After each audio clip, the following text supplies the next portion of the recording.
listen, there is a lot of talks and scenarios about possible disintegration of the European Union. Is it possible? Is it not possible?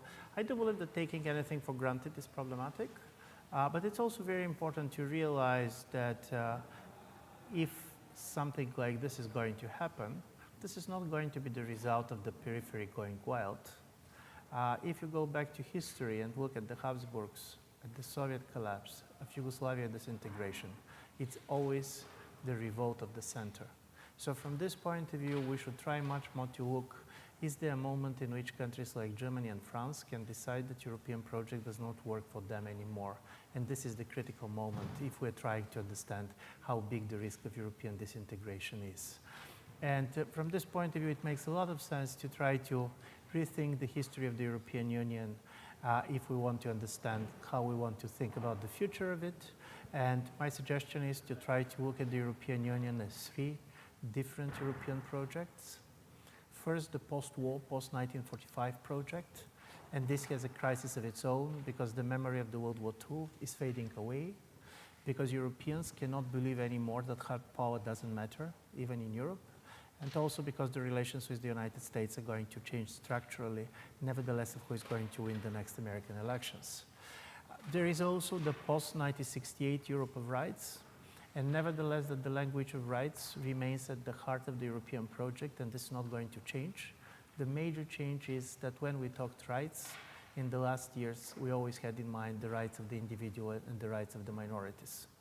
The cultural and political shift that we see in Europe today is a newly discovered interest in the rights of the majorities, ethnic majorities, political majorities. And this is, in my view, a major change to be observed. And the third Europe, of course, is the post-1989 unified Europe. And this Europe, for 2 decades, was very much organized around East imitating the West. This imitation has different names. It was called democratization, Europeanization, but this was basically the European accession. I do believe that imitation has reached its limits. It produced a certain resentment, and this is some of the source for the support of the populist parties in the region. That this was very much combined with a major depopulation of Central and Eastern Europe as a result of the open borders. So open borders became the best and the worst that happened to Central and Eastern Europe in the last 30 years. So the East-West relation should be also rethought and reestablished, and it cannot be based on simply imitation anymore.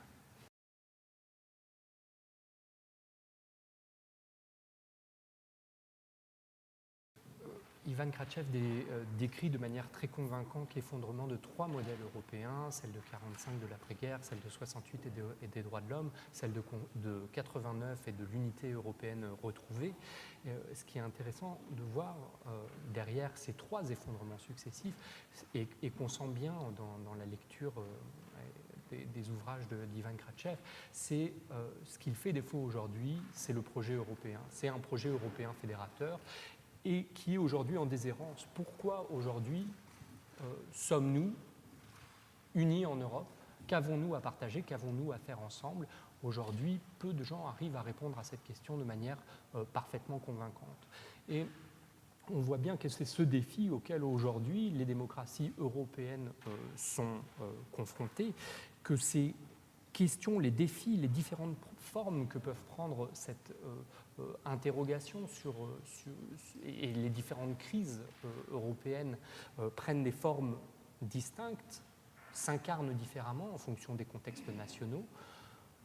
Pour autant, un certain nombre de défis sont communs aux Européens et mériteraient qu'on y réponde de manière commune. On peut prendre par exemple le cas de la crise de la démocratie représentative. On pointe du doigt, probablement à raison, les comportements ou les réformes qu'on observe en Europe centrale, que ce soit en Hongrie ou en Pologne, mais on le fait à l'Ouest en tout cas, toujours avec un double standard, c'est-à-dire en omettant de regarder quels sont les problèmes qui sont inhérents aujourd'hui au modèle qu'on voudrait imposer aux États du centre et de l'Est de l'Europe. Aujourd'hui, on le voit, en France, typiquement, la crise des Gilets jaunes traduit aussi une crise de la représentation et de la démocratie représentative. La seule véritable revendication qui est clairement émergée comme largement partagée de ce mouvement qui est parti au départ de considérations économiques, sociales, fiscales, est une revendication d'ordre politique et d'ordre démocratique, d'ordre de démocratisation de l'organisation sociale. C'est celui du référendum d'initiative citoyenne, qu'on soit d'accord ou pas avec le contenu de ce référendum.